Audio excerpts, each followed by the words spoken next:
दोस्तों, कहते हैं ना कि इस दुनिया में अगर सच्चाई है तो बुराई भी है, भगवान है तो शैतान भी है। दोस्तों, मैं भी इस बात को नहीं मानता था कि इस दुनिया में भूत प्रेत नाम की कोई चीज भी होती है।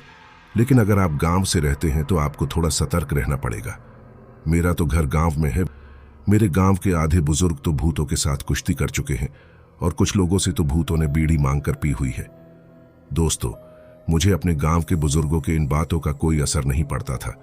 जब हम लोग ठंडी के दिनों में आग जलाकर एक साथ बैठते तो मेरे गांव के सारे बुजुर्ग यही बात करते कि कैसे भूतों ने उनके साथ कुश्ती किया था और बीड़ी मांग कर पिया था। मैं बोलता था कि क्यों झूठ बोलते हो, आप लोग इस नए जमाने में सारे भूत भाग गए हैं, इस जमाने में भूत नहीं आएगा। एक दिन की बात है, मैं अपने घर के बाहर बैठा हुआ था। तभी मेरे कुछ दोस्त आए और बोले कि रमेश, बगल वाले गांव में आज रात दावत है, हम लोगों के साथ चलना, अच्छा खाना मिलेगा। मैंने बोला कि नहीं यार, मैं नहीं जा पाऊंगा। तभी मेरा एक दोस्त बोला, क्यों नहीं जाओगे, हम तुमको लेके ही जाएंगे। मैंने बहुत मना किया, लेकिन फिर अंत में उनकी जिद के आगे हार गया और चलने के लिए हाँ कर दी। रात हुआ, वो चारों दोस्त मेरे घर आए और मुझे लेकर साथ चल दिए। मेरे गांव से बगल वाले गांव का रास्ता एक बड़े से तालाब से होकर गुजरता था। जब हम लोग उस तालाब के पास पहुंचे तो मेरे एक दोस्त ने कहा कि देख रमेश, इसी तालाब में मोहन का लड़का डूब के मर गया था। मैंने बोला, तो क्या हुआ, हमको डरा रहे हो क्या?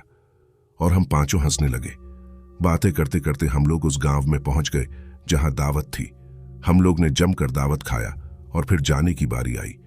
मैंने अपने दोस्तों से बोला कि थोड़ा रुक के चलते हैं, ज्यादा खा लिए है तो चला नहीं जा रहा है। तो मेरे दोस्तों ने बोला कि नहीं यार, रात ज्यादा हो गई है। रास्ते वाले तालाब में मोहन का लड़का मरा था। वो पंडुब्बा, जो आदमी पानी में डूब के मर जाता है और भूत बन जाता है तो उसको पंडुब्बा भूत बोलते हैं गांव में, बन गया है। मैंने बोला कि बस कर यार, चल चलते हैं, कितना डरता है तुम। कुछ देर चलने के बाद हम उस तालाब के पास पहुंच गए। तभी हम लोग ने देखा कि एक लड़का जो तालाब के बिल्कुल किनारे पर बैठा हुआ है। मैंने बोला कि ये कौन है, इतनी रात को कौन बैठ सकता है तालाब के किनारे? तभी मेरा दोस्त बोला कि यार, हमको लगता है कि ये मोहन का लड़का है तो भूत बन गया था। तभी मैं बोला कि नहीं यार, कोई आदमी है जो मछली पकड़ रहा है, रुको अभी पता करके आता हूं। मेरे दोस्तों ने मुझे बहुत रोका कि वहां मत जाओ, पर मैं उन सब की बातें को न मानकर पहुंच गया। उस लड़के के पास और जाकर कहा कि ये भाई, तुम इतनी रात को यहां क्या कर रहे हो? लेकिन उस लड़के ने कोई उत्तर नहीं दिया। इस बार मैं उस लड़के को हाथ से पकड़ के हिलाया। तभी लड़के ने अपना शरीर छोड़कर सिर्फ अपने सर को पूरा घुमा के पीछे करके मेरी तरफ देखा। उस समय ऐसा लगा कि मैं इसी टाइम तक जिंदा हूं।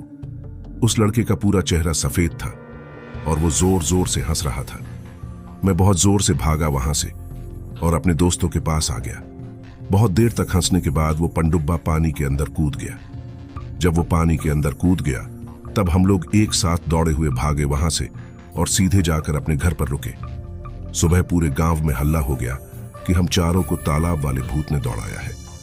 मैंने और मेरे दोस्तों ने कान पकड़ ली कि अब दोबारा कभी उस तालाब के पास नहीं जाएंगे। तो दोस्तों, कैसी लगी आपको मेरी ये कहानी? अगर अच्छी लगी हो तो आप मेरे चैनल को सब्सक्राइब जरूर करें।